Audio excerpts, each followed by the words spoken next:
Welcome back, everybody. We are here for a Bad Pachimari League Season 8. We're down to the grand finals once again. You already know who I am, Mr. Leapfrog. Joining me tonight, Jace. How's it going, buddy? Yeah, chilling. Looking forward to this grand finals. The good news is that we only need to watch one more match of this atrocity that we call Hidden King. After this, we don't get to see them on our screens anymore, and they just fail and they fall into a... They just fall into a team on Solomon.gg after this, and I'm so excited for that. I wish Mango Nectar the best of luck. I am cheering for them every step of the way tonight. I'm going to be as biased as possible towards Mango Nectar. I'm going to let you know right now.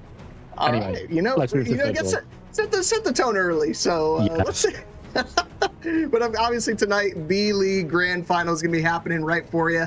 And then, of course, Friday, we're going to have the lower finals for the A League. And Sunday, we'll figure out who will face Siren Song in that Grand Finals for the A League. It's going to be one heck of a weekend. I'm super excited. I got to do the C League Grand Finals. That was one hell of a show.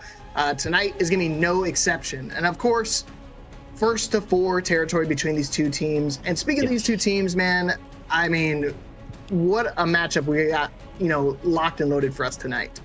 Yeah, I think admittedly both of these teams are just the 1A, 1B coming out from B League this season. Blue Rose and Mango Nectar, I think, are closer together than Hidden King and Mango Nectar are. But we had a very definitive top three, I think, and two of them are in our grand finals. Of course, commiseration to Blue Rose, who went as long as they could without managing to get to the grand. I think Blue Rose should be happy with third, but we've got our best two teams here in the grand finals. I do admittedly think there's a little bit of a gap between them, Mr. Leapfrog, but when it's first to four, it's a long series. Hidden King are going to be playing unpinged late into the evening, early morning. Mango Nectar have got a lot of chances, absolutely. Yeah, I really wanted to talk about like the actual their playoff lifetime history and just their actual kickoff tournament performance as well. Hidden King, obviously a very early bow out, lost in the first round of the kickoff tournament, and look at that, they're here in the grand final. So that's why I try to tell people you kind of have to take the initial standings of the kickoff tournament with a grain of salt, because you never know how a team's going to end up. They're able to get their run back on their opponents that had eliminated them from the kickoff tournament. Same thing with Mango Nectar. You can see them, they lost to Slime City Monarchs, and they wind up getting the run back in playoffs in a 3-0 fashion. And now these two teams, they're going to collide again from that winners finals, or I'm sorry, the upper finals, looking to see who's going to be victorious this time around. And speaking of who's going to be victorious, let's have a look at our rosters. We've got a couple of people going for a back-to-back-to-back, a 1-2 punch, so to say. And speaking of coming straight from BPL 7 into the grand finals of BPL 8, welcome back. Lucky, she was fantastic with Requiem last time. She's looking to do the same on DPS here. Pers has been someone that has floated around a lot of teams.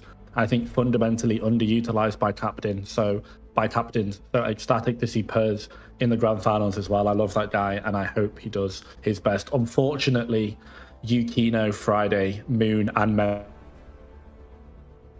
I needed was 4 people from the UK in the grand of BPL, but that's unfortunately what we've got. Leapfrog. They've played together for a while. This is the core that is going to be likely heavy featured in season events. They've played together with Young and Bitter, they played together with Roll Down, they've played together in EU Face It. UT Friday, Mem and Moon are the core of this team. They've got a lot of hours on Overwatch together. Of course, and with a player like Moon being Rookie of the Year, and the Roll Stars of Memory and Lucky, this is definitely one of the stacked rosters. But take a look at the other side of the coin. I mean, another stacked roster in Mango Nectar. They are in the very similar boat when it comes to having a copious amount of Roll Stars along with an MVP themselves in Fish. Fish obviously finishing MVP for this season. And of course, you got the Roll Stars of Corey, Big Brain, Kern Master, and how could you forget Fish, the MVP himself. But I mean, again, you want to talk about some star-studded rosters. These guys have been around for a minute, and they're hungry for the win. They all definitely want to see the grand champion. They want that cool little post in the announcement side of the server to let everybody know that they are victorious, but they have to do it and take it over Hidden King first. Yeah, there's a whole storyline. There's so much to say about these teams, and we're going to be in, I think, for a long series. Map pick is Hidden King for Lijiang. I'll talk about Mango Nectar quickly as well. Corey comes in for the backfill. Sandy and Big Brain, I think, had lower end finishes in BPL 7. They're in their first grand finals, at least in a hot minute. Kern and Fish, obviously, good friends as well. And this team definitely has sort of the individual player power, that sort of different aspect compared to Hidden King. They're going to be playing a bit more team-oriented. I think the mechanics of Mango Nectar. We've got the MVP versus the Role Stars, effectively. And as you can see, the roster history is absolutely littered. Different BPL seasons, but play together a lot in pre-made events, have Hidden King. But Mr. Leapfrog, let's just straight into map and then pick and bans, right? I don't know what we're doing first or which one we covered already, but I believe we've got Hidden King being the high seed, are going to take us to Lijiang Tower. Okay, all right. You know what? It's the obvious pick at this point. I feel like for a lot of the control maps, Lijiang is probably the most consistently picked. I see a lot of scrims being played on it. A lot of teams actually just feel a lot more comfortable on it. In terms of the map statistics, I'm wondering who's favorited here. And based on what I'm seeing, they're pretty even. Kern, the Mango Nectar, they got, they're sitting pretty at 4-2 on Lijiang Tower, while Hidden King is also pretty well off at 3-1. So definitely could be a complete coin flip when it comes to this first map. But you can see the first man coming in for Mango Nectar being Freya. Yeah, so Mango Nectar, definitely not preferring this Freya. It's one of Lucky's more high power picks. I would say that's one of her best picks, and definitely going to be the starting DPS alongside Yukino for map 1. Hidden King just don't like Kiriko. Memory is an honest Baptiste and Ana player. That's about as much as I can say about him as flex support. Definitely the best flex support that we've got in B League this season. Mem has been unreal. But likes an honest Baptiste and Ana. None of this Kiriko nonsense. So Hidden King are going to take that off the board. One of the things about Lijiang being your best map is it's a very common map, but it's also Lijiang being your best map is like it's Lijiang Tower. So everyone's got like a million scrim hours on Lijiang Tower. So I don't particularly think you get that much of an inherent innate advantage by perfecting Lijiang Tower, quote unquote. I think it's more so about the comps that you perfected are good on Lijiang Tower, rather than knowing rotations, techs of the individual map itself inside and out.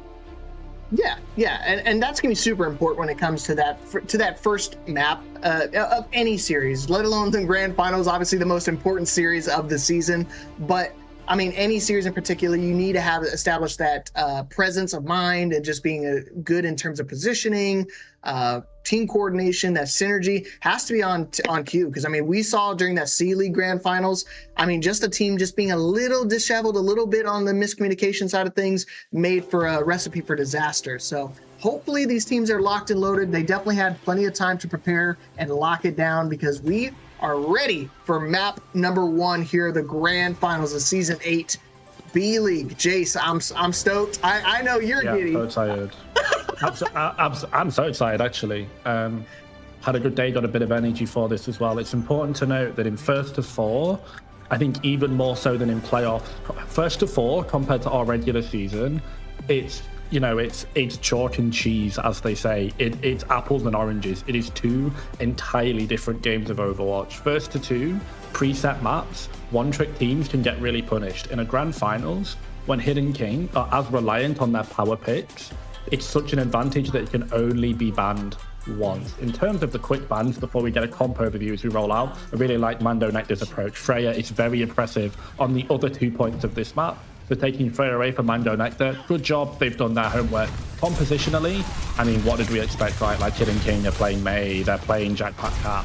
That's what we expected. Yeah, they're running like almost a London Spitfire comp, just trying to find the Reinhardt Brawl style wall, find the quick little TP, blinded, going for the Bastion just to try to output as much damage as possible. And with Friday on the Orisa, it's going to be a lot tougher to try to survive these engagements. So it's going to be super important for Yukino to be able to get these walls off and get them into maybe isolate a target or 2. But, I mean, teleport onto the point, trying to get him out of harm's way. Reinhardt, no shield, but the immortality field does come up for Sandy, so now going to keep people nice and healthy. Yukino caught out of position. not going to be able to survive this interaction. Again, the longer these fights go, Kernmaster just going to keep ramping up that damage and just absolutely melting away the competition. This was an excellent read from Mango Nectar. They take away the Freya in the opening, which means that a comp like this doesn't have to deal with the immense spam damage that the bowler that builds up quickly and the darts can do.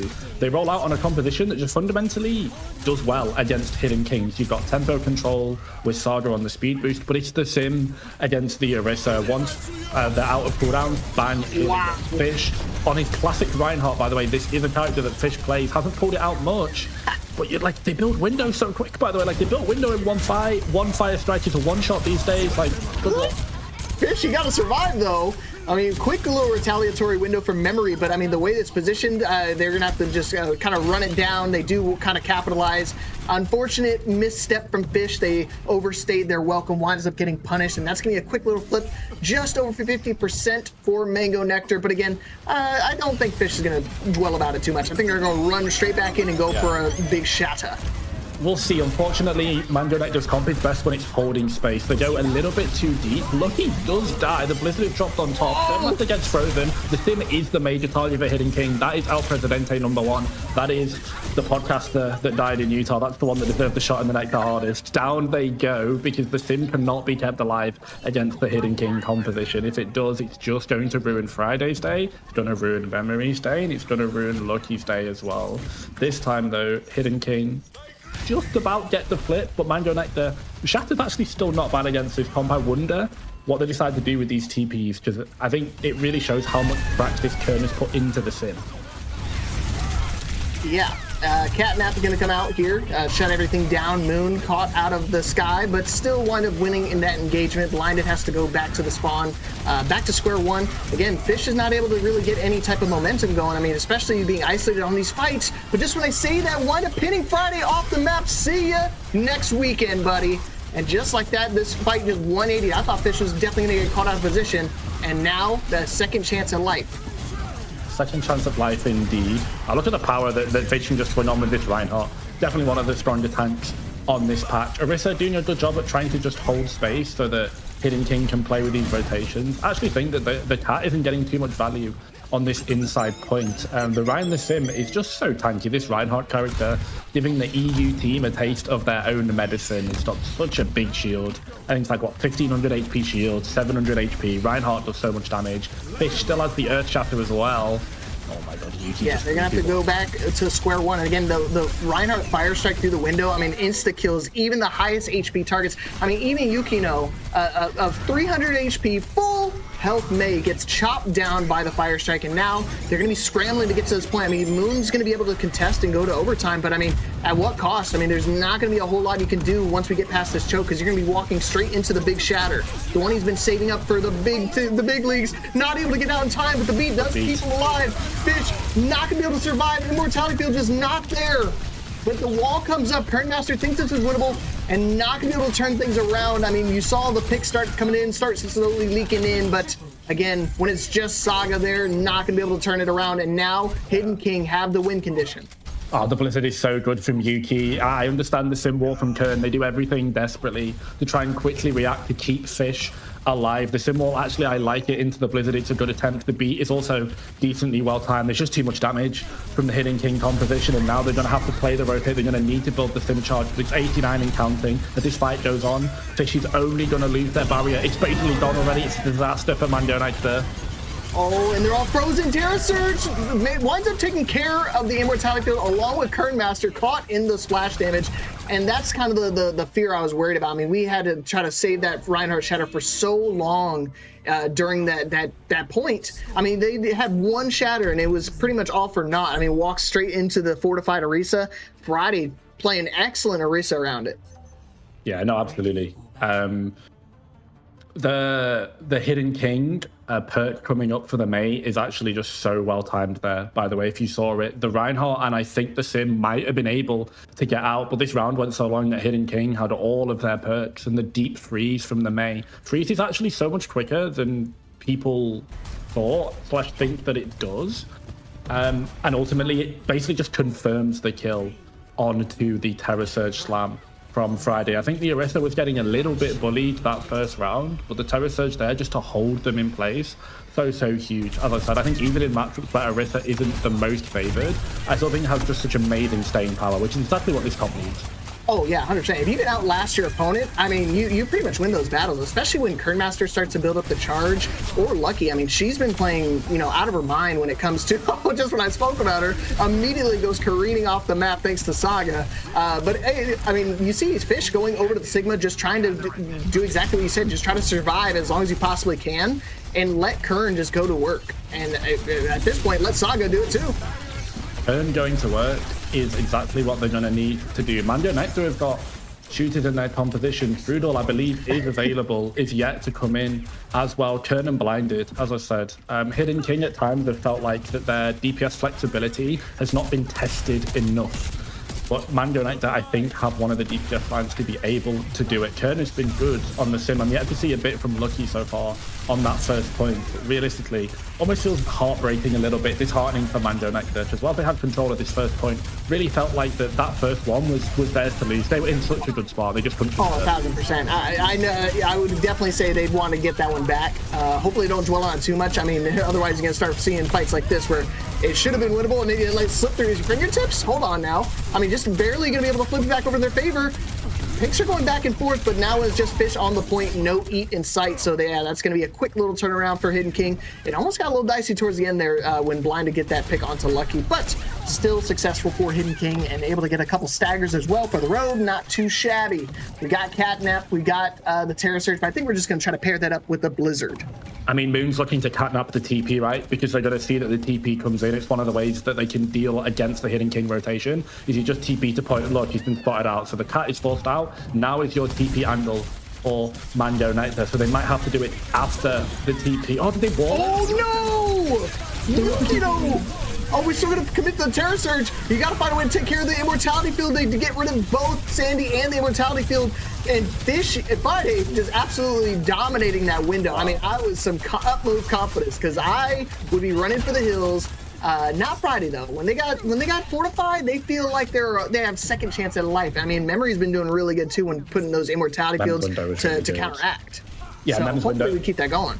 Yeah, Mem's window was really good. They do finally get the rotation. Not much they can do. Started dive on rotation though. This is the thing with the Lucio with the Catnap, who do we get? We got the Baptiste. See you later, Sandy. Going back to Bikini Bottom. I mean, luckily they get the point flipped over for Mango Nectar, but they are going to lose it back right away. Maybe equalize the percentage. Yeah, just 1% shy, but still looking pretty solid. I mean, it makes sense that Sandy dies there, right? Because that rotation from Mango Nectar was cheeks. It was not very good. The thing with the Lucio here is that the sound barrier is good, but just the lack of cat is like you're mitigating a lot of what you do because of the Lucio anyway. Look, the TP gets walled, they get split, Blinded and Sandy just fall, and you keep trying to force this TP. But now, realistically, 81 and counting.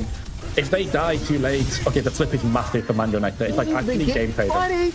Yeah, I mean, that was huge. Kieran Master able to take care of Friday, so this becomes a winnable situation for him. Fish, no, it's 4v1. You're going to have to come up clutch, but not going to happen yet. They're actually just going to stagger him even more. Yeah, now the Tracer has to just do it all on their lonesome Blinded. 1 versus the army, unfortunately. Not even going to beat either. Just nothing. The wheels fell off for Mando Nectar. I just think the Hidden King was so aggressive in answering the TP. I think Mando Nectar were more wanting them, were expecting them to play against the TP. But these couple of fights, Hidden King, as they're going to get the confirm, Mando Nectar flip the point, but Hidden King win the fight. They did 3 TPs once they tapped point. And compositions like that, they got 48% for free, right? Because they lost that first fight. It took them so long to die that I think they're happy even losing that first fight. But those rotations afterwards, they just tried to force themselves through the TP every time, and it just ultimately led to them being countered. They dealt with them with Yuki's amazing wall to counter the TP, so they couldn't go through it.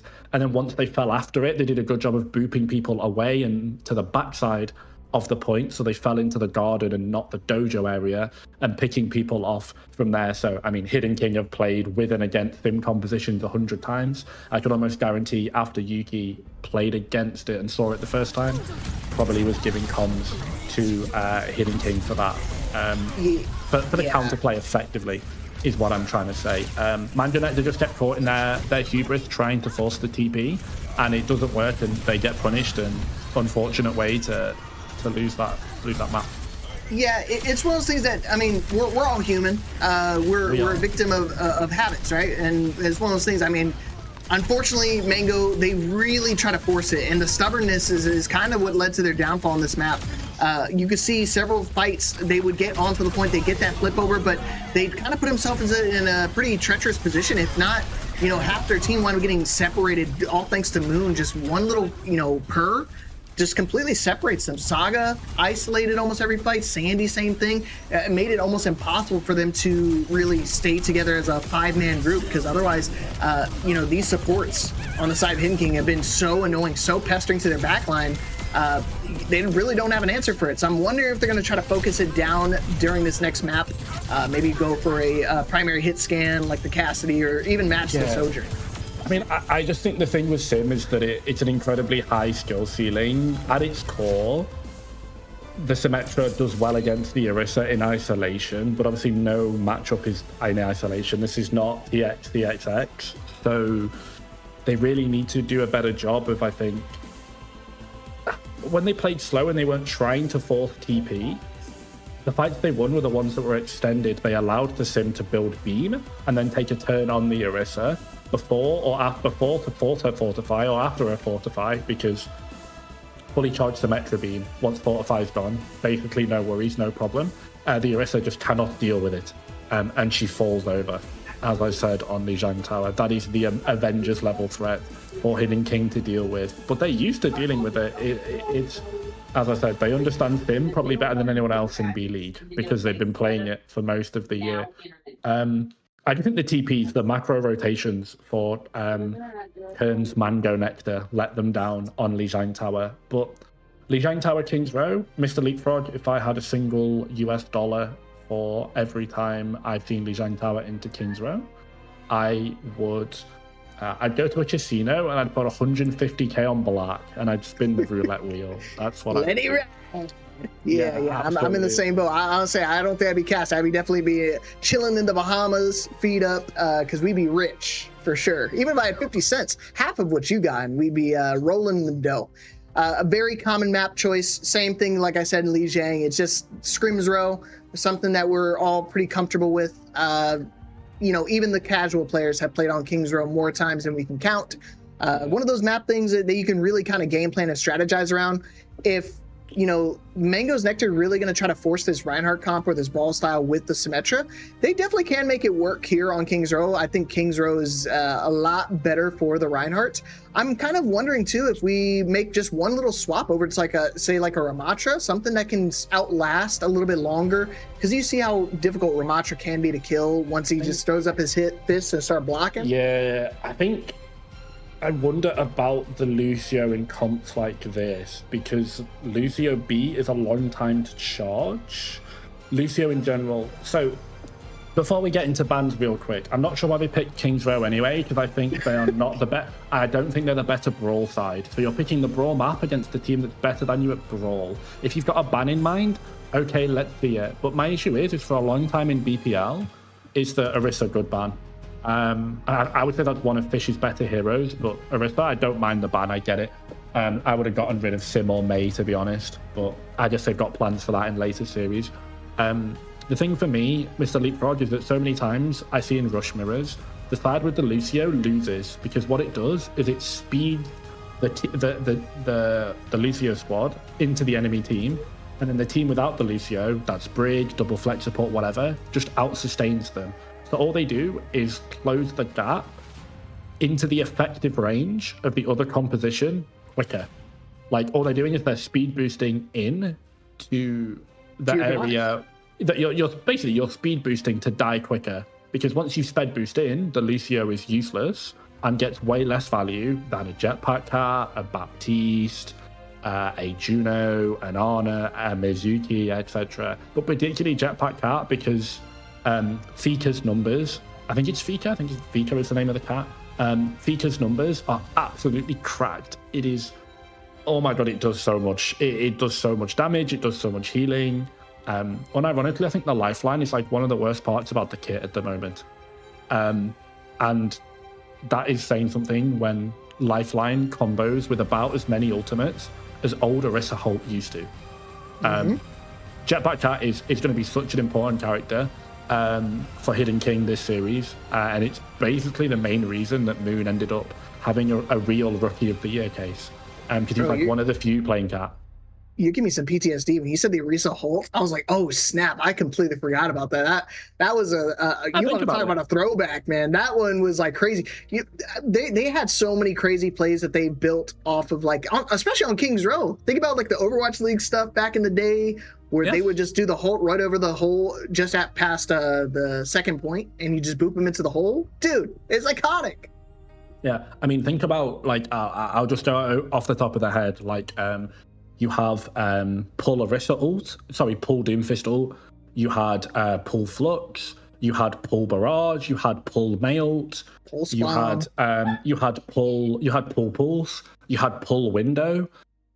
Think about it like pull Dragon Strike as well. You can lifeline your Orisa ult. You can lifeline your Diva ult. You can lifeline your Mauga. You can lifeline your Bastion form. That turns it into an ultimate. You can lifeline... I'm not done. You can lifeline your High Noon.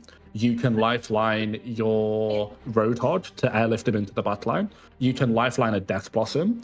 You can then have your Sombra throw EMP into the backline and then lifeline her out so she doesn't insta-die. You can lifeline your Reinhardt over there so he can charge over and shatter the backline. You can lifeline your Ramatra straight to the enemy backline with his form. So many tanks that fundamentally are gated by mobility no longer are gated. I think Holt has way more deadly usage than Lifeline. Lifeline is definitely weaker, but that's the point that I'm trying to make. Like, I actually sat down and thought about that this week, and I'm like, damn, Lifeline has almost as many 1-2 combos with an ultimate as Orisa Holt used to be. I think it's and I think it's one of the weaker parts of the kit, to be honest. Yeah, you're the way you're explaining it. You're the type of guy who has like the pictures on the wall with the red strings tied to everything. You're like, it's all connected somehow. Yeah, I know it. Absolutely, yeah. I mean, I don't mind that, right? I mean, as long as, I mean, again, we're talking about a support here, dude. How do we keep getting these angles? But we're thinking about a support character. We're meant to be helping your team, so I mean, it does help that the cat can utilize the lifeline to get people, to and from high ground pretty quickly. And efficiently without needing like a Lifeweaver pedal. It's a little bit slower. Sometimes you can mess it up. It's hard to mess this up. I mean, you could just jump off of it and it makes things a little bit easier. We see so many combos. The Sky Noon, the Catstian combo is pretty consistent. In some rare cases, we see the Cat Widow. Not going to see it here on the side of Mango Nectar, but finally, Big Brain back in and Kiriko back on the field for Mango Nectar as well. Strudel and Blinded, and Strudel on the DPS does have the option to play flex support as well, I believe. And I think one of Strudel or Blinded, I think Strudel is the flex support player. So we'll probably see Strudel go to flex support, but in for the Venture, I like this. This is likely a Symmetra counter pick coming out, I think. Wanted to play it anticipating the Symmetra, but they've made the call against the Reinhardt as well. So they wanted to see Rein Sim. They're seeing Reinhardt Freya. Luckily there's Yuki on the Freya. So, we can't be losing the 1v1 to Yuki Freya. Come on, we just can't. I'm sorry. The thing is, Blinded won it last time, but then Yukino swapped over to the Freya, so now gets a little bit of an advantage. You want to try to go bob and weave, go right ahead. These bolts explode. Yeah, we can't be losing the 1v1 to Yuki on Freya. As I said, this is Lucky's power pick. She's demonstrating her flexibility on the Cassidy. But Mango Nectar have got an opening because I think a lot of the kill power from this HK comp comes from the Freya. Not only is this Freya on ping, it is just Yuki on the Freya. This is the main support player. So come on, we can't be getting patched up by Yuki every fight on the Freya. I will not allow it. It's not allowed. It's illegal. Immortality Field baited out. Friday caught between a rock and a hard place, and that rock is going to be Fish on the Ramatra, beating him senseless. Strudel has to back up to the team. So Hidden King actually do have an opportunity to recontest. They're going to have to start, making sure they survive. And this is even a better opportunity. Just turn it around and kill the entire opposing team. The Cat High Noon, big triple kill from Lucky. She's been saving this up all series, finally getting it off on map number 2 already. Yeah, Lifeline High Noon, as I said in pre-game, one of the many combos with Cat, High Noon is such a weak ultimate, but when you get to airlift them at Mark 10 and throw them into the enemy backline, safe in the heavens above, it's a disaster. Great wall, this should be the end of Friday.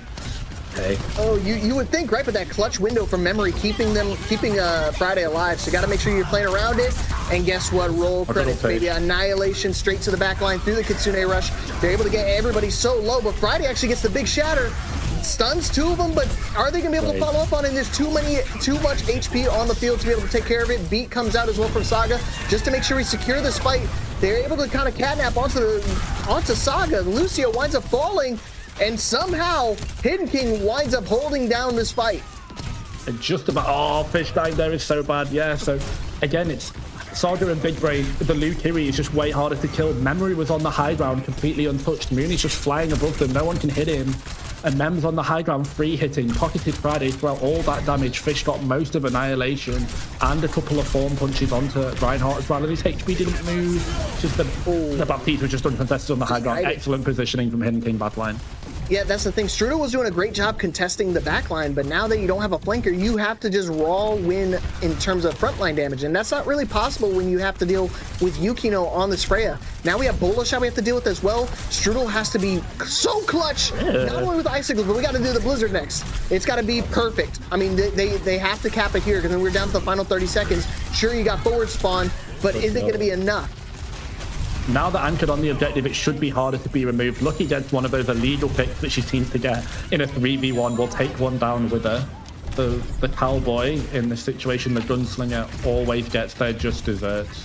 Mando Nectar have spawn advantage. However, Moon could be thinking about going for the touch. With the third person, it's a lot easier. The Blizzard comes in, the cat does not get put in the deep freezer. Bola Shot. Oh, and a blinded High Noon as well. Just make sure we secure the fight. High Noon for Lucky. She's not able to find anybody except for Matcha. Shoots right into a shield. And they got the point. No, it was like it was 3v4 as well. Mando Nectar had lost 2, but Hidden King had lost 1 as well. We had ultimates. No, we got off the point with 3 seconds to go. The zoning from Lucky was enough. I'm gonna chalk it up to the High Noon, just completely zone him off.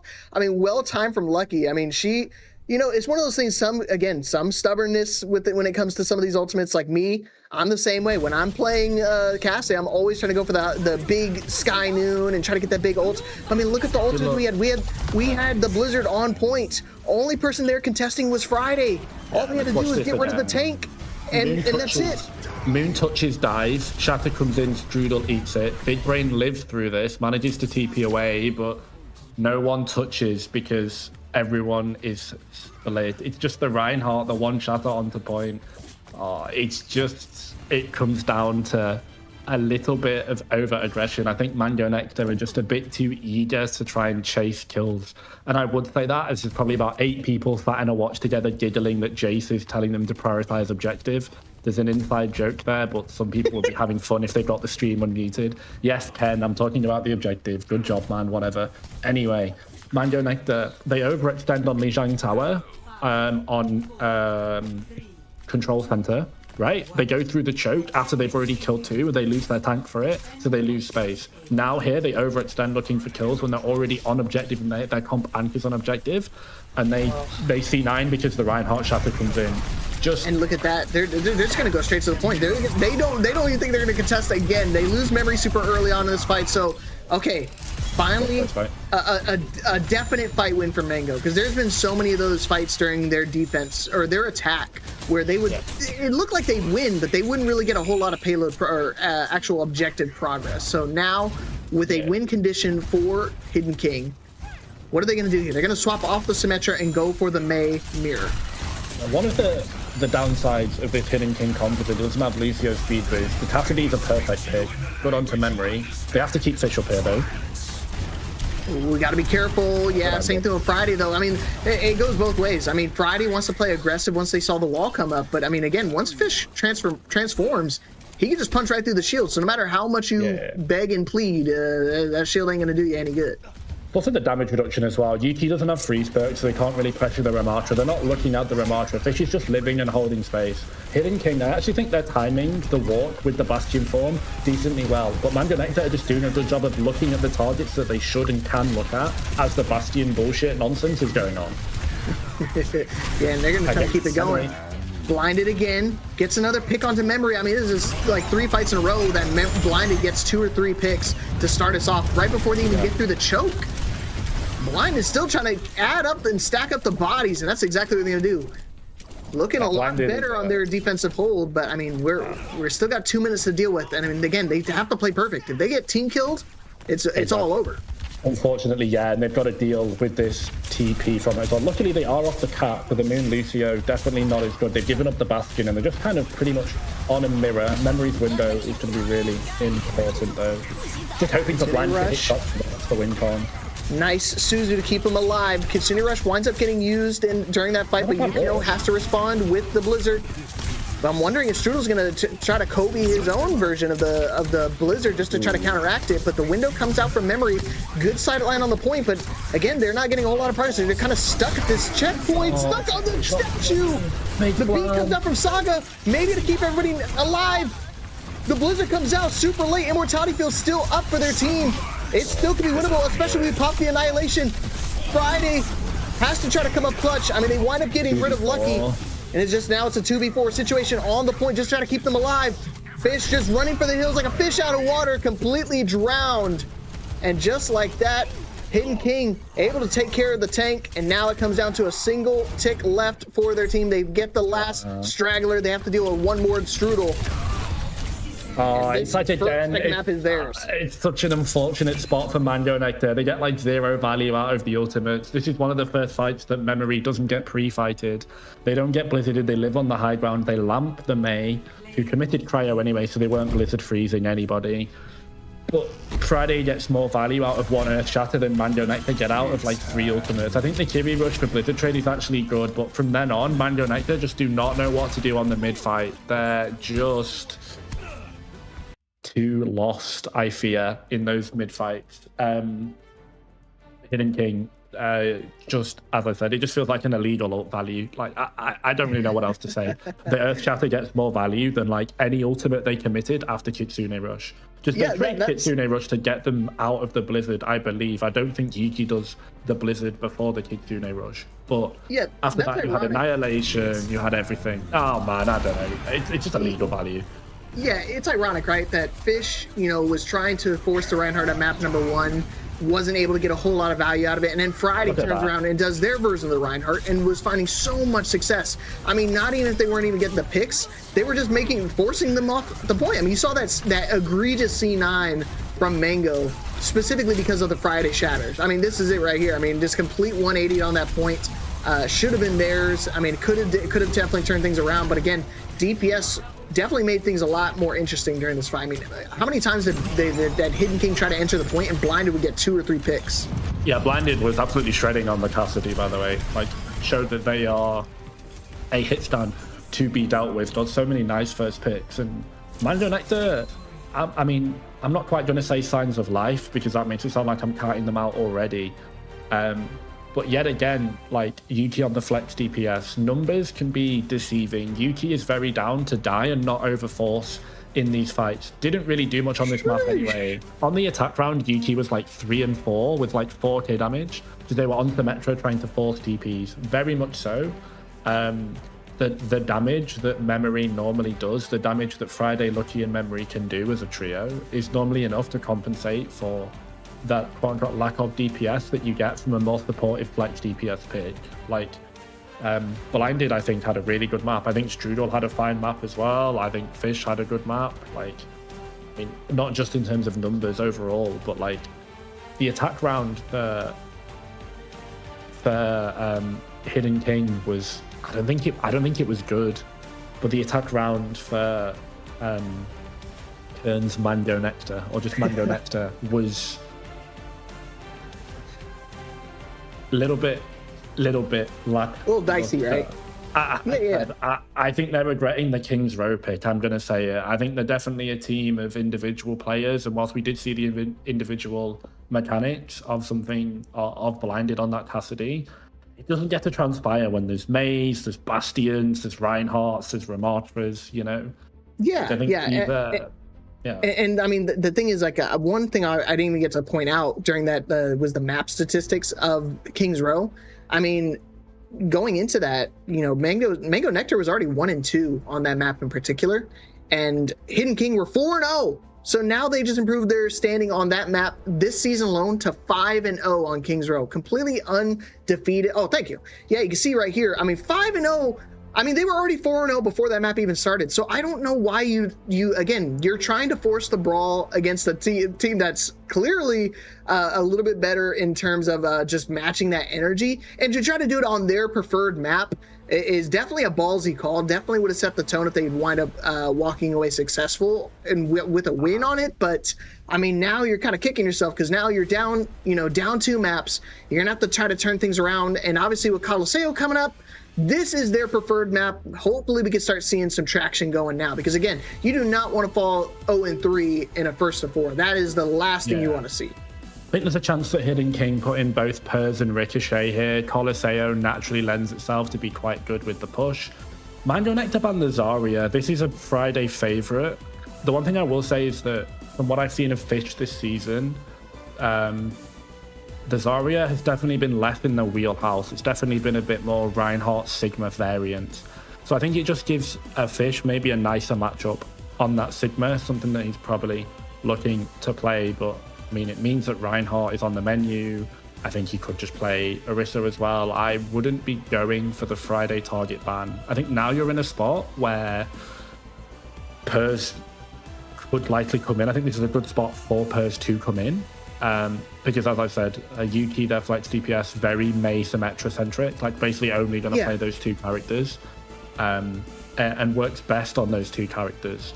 We picked King's Row, we didn't ban Mei or Sim, and I understand you can't ban both of Yuki's characters, but if you take away one of them, you've got answers into the other one available. Looks like they had answers into Sim, so why not ban Mei there? Yeah. I think it's a bit of an oversight, but I don't mind the Zarya ban for this map. But again, it's like, you know, are we target banning the right people on the side of Hidden King for Mango Nectar? I don't think so. Apart from map 1, the map 1 ban for Mango Nectar, I actually really think I'm fine with that. The other two, questionable. Hidden King banning Mei, okay, so Pers is coming in.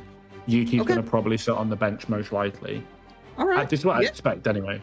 Yeah, that's what I'm saying. That's what I'm expecting as well, and especially with with the BPL rules, everybody who's here has to play at least one map. So might as well, if you're going to try to do it, ban out the character that you think your opponent may run in tandem with saving somebody for your own side of the coin. So hopefully we can see that going into it.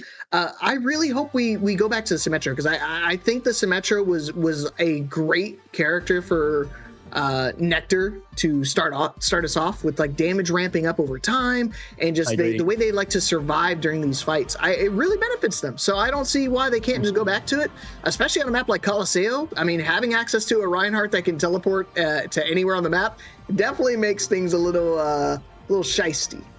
I would say the ban from Hidden King is good because it gets rid of Strudel's or Blight Strudel's May. That I think was actually not bad on King's Row when they played. I think they played Mei on King's Row. Yeah, so I don't mind the Mei ban, and it's something that Pers doesn't play as well. The thing for me is in terms of the common tanks that is played a lot in B League, Symmetra is good against them. The issue is that Friday wants to play stuff like Roadhog, and this is probably what we're going to be seeing from Hidden King, unironically. Rico is coming in, that means Lucio. Mem is going to have to be playing Kiriko here to split. Lucky is going to be on the Freya. Again, big map expected from her. We're going to see Perzy's first appearance in the Grand Finals. Mango Nectar. Yeah, they just ban a comp that Zarya would be pretty decent into. Lu Kiri Sig. Lu Kiri Sig Doge, it's a classic, isn't it? Yeah, of course, this is the trifecta, but I mean, you want to talk about the trifecta? We got big man Blastoise Roadhog on the field. I wasn't expecting this, but again, you got the insight. You already know, Jace, that they were going to pull it out at some point, and Friday just kind of just taking its time, just waiting for a quick little hook. Again, no type of damage mitigation for the Roadhog, so you have to kind of just play around the hooks. And I thought he was going to wind up getting blown up a memory. Nice clutch Suzu.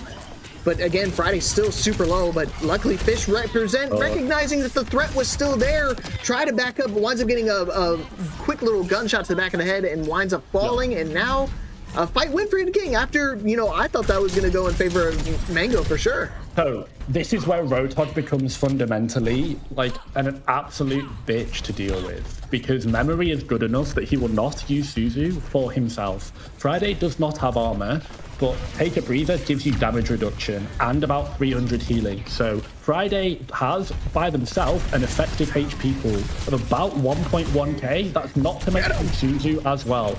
And when Friday lives for that long, eventually this character is going to hit Hook. All Friday will do is hold space, thwart and create space, live with an effective 1.1k HP pool, nice, and hit a Hook to one-shot someone. Mango Nectar, great job. They just avoid and go around the Roadhog. Okay, good. Luckily, Kern made the swap over to the Reaper guy as well.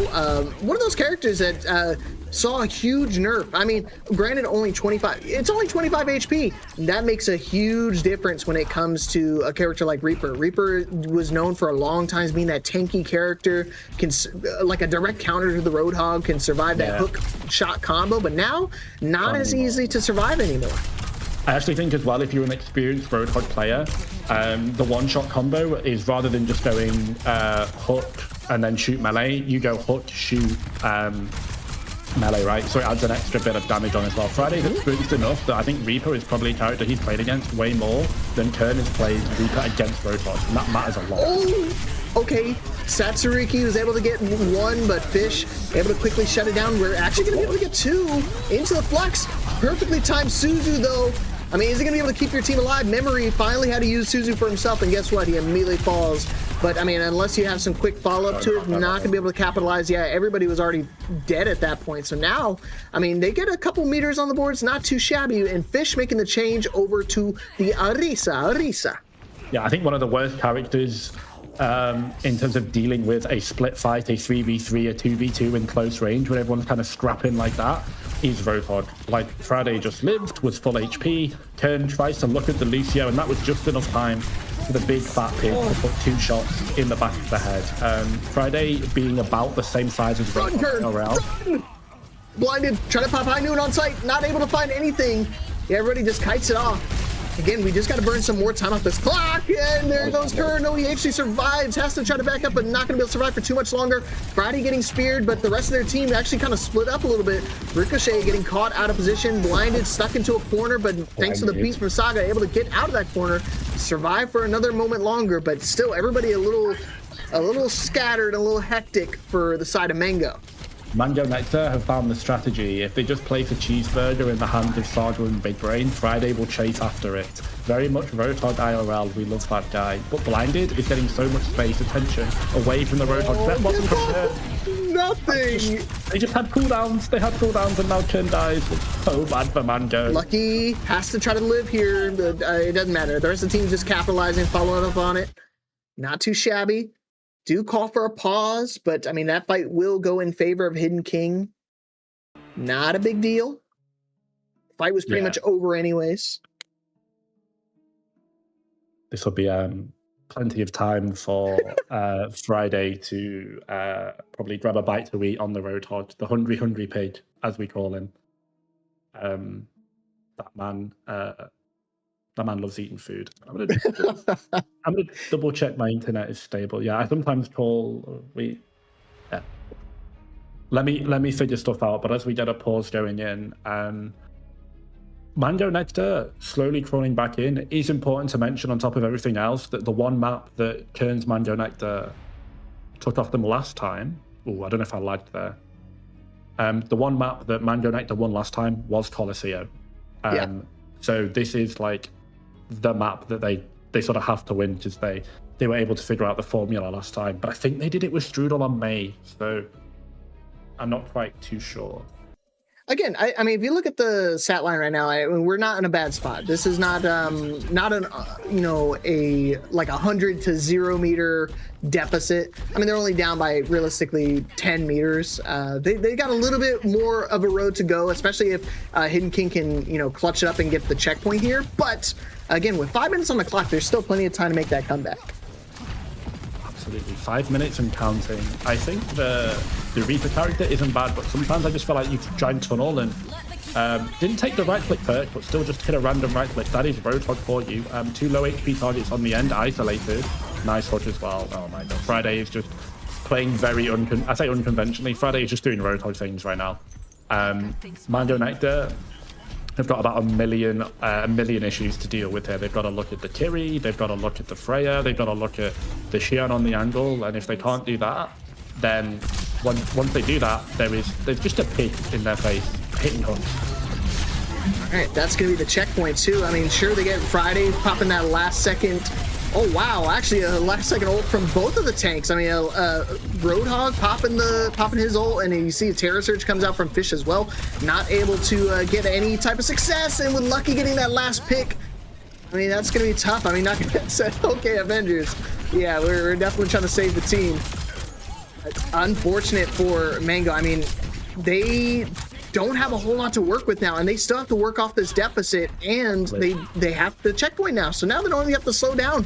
Lucky, she's playing very, very well right now. I mean, being able to play this very evasive style of Freya, very annoying to deal with.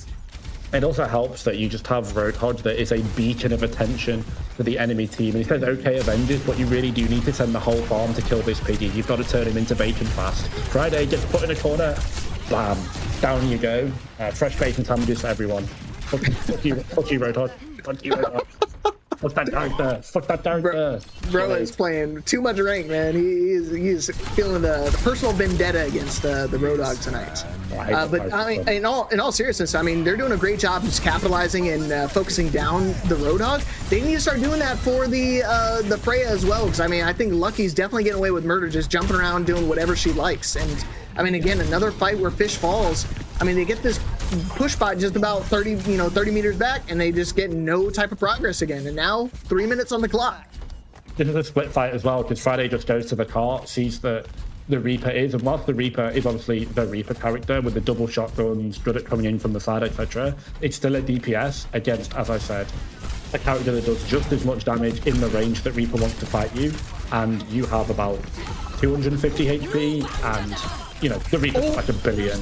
Oh my god, goodbye. Lucky is so good. Lucky, she's playing so well, and again, all this attention, all this focus put onto Friday on this Roadhog, leaving her up to the demise. She could just keep doing this over and over again. I mean, an absolute wash on this DPS line. I mean, just getting so much value from here.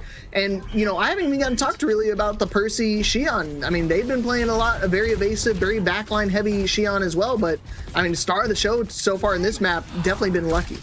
Yeah, as I said, I think Lucky and Friday have just been kind of running the show. It's easy for Pers as well to operate when you know that the beacon of attention is going to be absolutely directed towards 2 other people on your team. Got a lot of room and space to operate.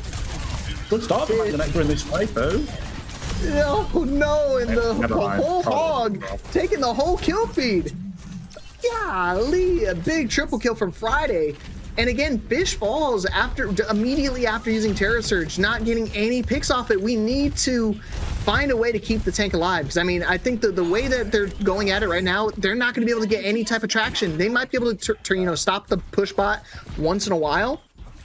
But you see, Hidden King are totally fine with this. They just keep taking so much time off the clock, and now they're going to have a free Tatsuriki spree into the backline. Percy drifting a little too hard, missing the Mega. But luckily, they still have the whole team at their back. Memory perfectly timed Suzu keep them alive. Lucky getting the pick onto Blinded as well.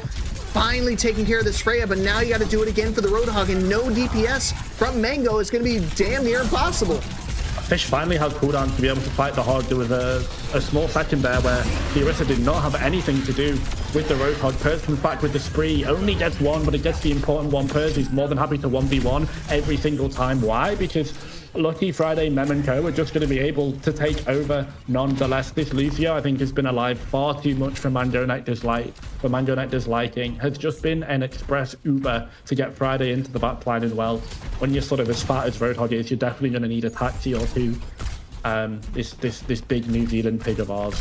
We need to keep fish alive here. We've got Terra Surge. We've got it paired up maybe with the Death Blossom as well. The Terra Surge, maybe on top of the Kitsune Rush, maybe could be a good combo. But I mean, again, look where the Hidden King is positioned at. I mean, everybody's so scattered. Nobody can really isolate. Blinded making the change over to the Soldier. Bola Shot does go out there immediately onto the Soldier, but not gonna be able to get that pick. Terra Surge comes out, Kernmaster falls again, beat perfectly timed for Ricochet to be able to keep everyone nice and healthy, and Friday going to work again with the whole hog. Might as well pick up the Golden Crown because he's still eating, and with only 4 seconds left, that's gonna do it. Mango Nectar fall on their one of their better maps too, Jace. Oh, absolutely. 3-0 deficit.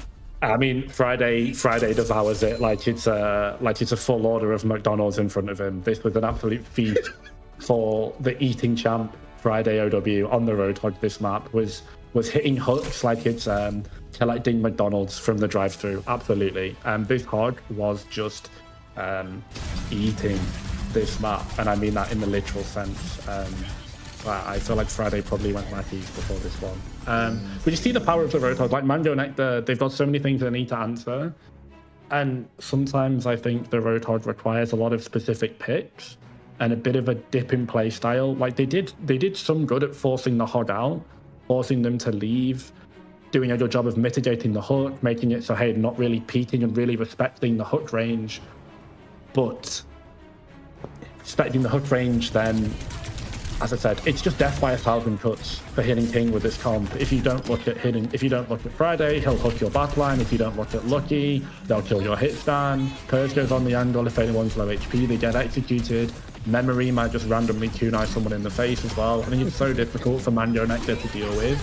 I think their backline were just a bit too passive that map. I haven't seen the numbers, but I think the damage numbers from Mango Nectar's backline versus Hidden King's is probably like, I would think about probably 25-50% more damage from Hidden King's backline. Felt like it as well. Fish was just getting blown up by this Hidden King composition compared to Friday, who, I mean, I know Roadhog lives, but lived for too long, dare I say. Yeah, it's a really, the thing is, like, when dealing with this type of comp, or just in any of the maps in general, you have to find a balance, right? It can't be, we have to pour everything into the Roadhog, because then that's when the other, members of the team start to really thrive and prosper. If you don't have anything to kind of focus down on one or two of the characters, respectively, you're in for one, tough matchup. I mean, look at that, 30-4 for Lucky. She finished with 13,000 damage. Memory with 5k damage as well, and 10k. I mean, just some monumental numbers to take this 3-0 lead. Yeah, I think the big thing there as well is we got a prod message that Friday's hook accuracy was about 30%. 30% hook accuracy, and the hog still did 7k damage. Oh my gosh. I mean, that one is just so much damage was done by Lucky that the rest of the team was able to clean up. When you have a Freya that reliable, it's fundamentally game breaking. Unfortunately, you can't ban Freya every map Lucky is in.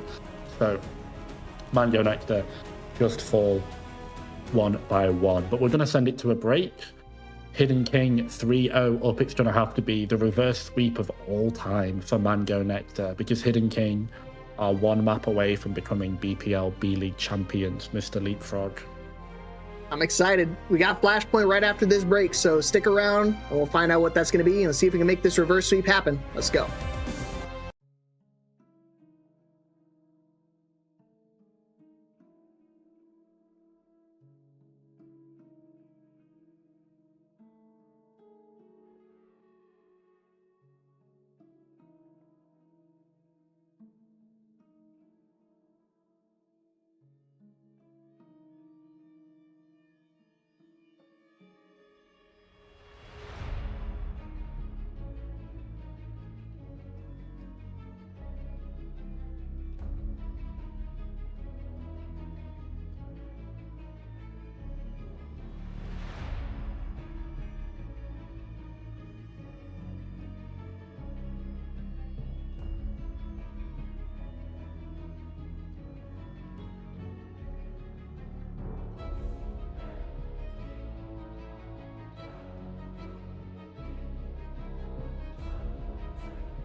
Respect.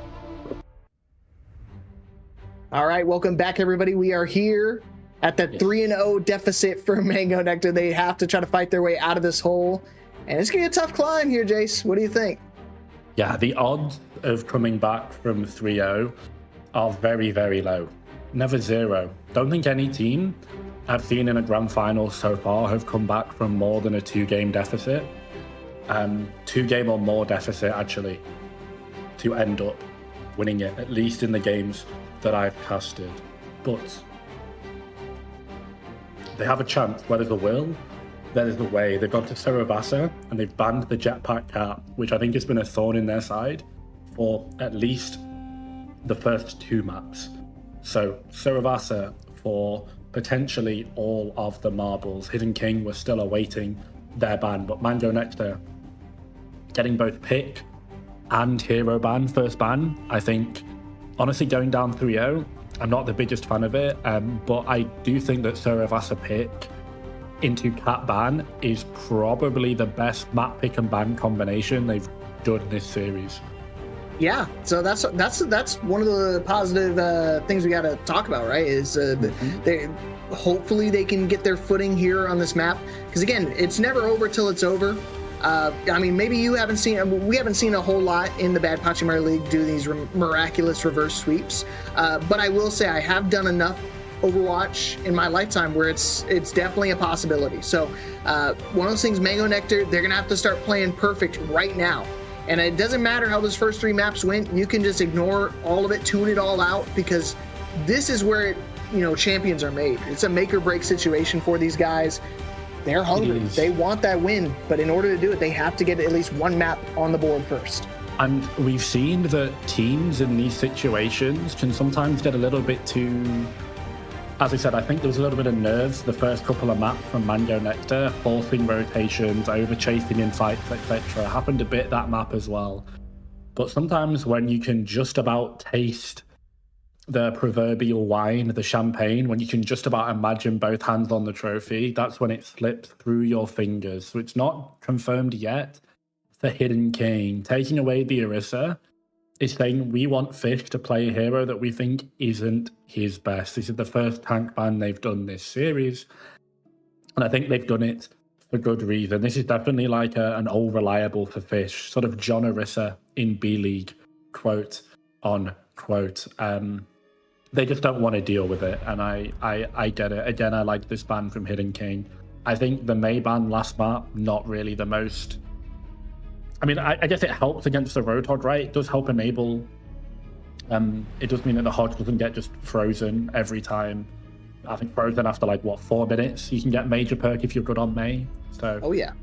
And yeah, late fights in push matter way more than early fights as well. Yeah, so it's one of those things. It's just a test of perseverance and patience for your team, whether or not you're willing to stick it out on that character to kind of focus in and get that major perk. Because again, for some compositions, man, those major perks do vary a whole lot. Same thing with Bastion. Like when you get the Lindholm explosives, it's a big page turner for some teams. Some teams really rely heavily into the Bastion one. I mean, me personally, I'm big onto the Lindholm explosives, but I know some people prefer just going for the normal machine gun and just leaning on that when they go for the Castian. But again, when you have support line like Hidden King, it's been really a difference maker on their ultimates.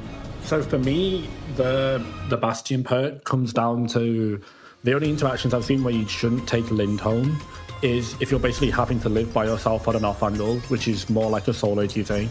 In organized play, it's basically if you're in a Cat Bastion mirror, you don't take the Lindholm perk. If you know it's not going to be matched, you take the Lindholm perk. But sometimes what I've seen teams do is if they get an option to, wait for the Bastion to confirm his major perk, then swap to Bastion themselves so that when their Bastion goes into the sky, you mirror, and your Bastion just kills their Bastion. Because he can't hit you because he's got Lindholm explosives, and you have a machine gun. Yeah.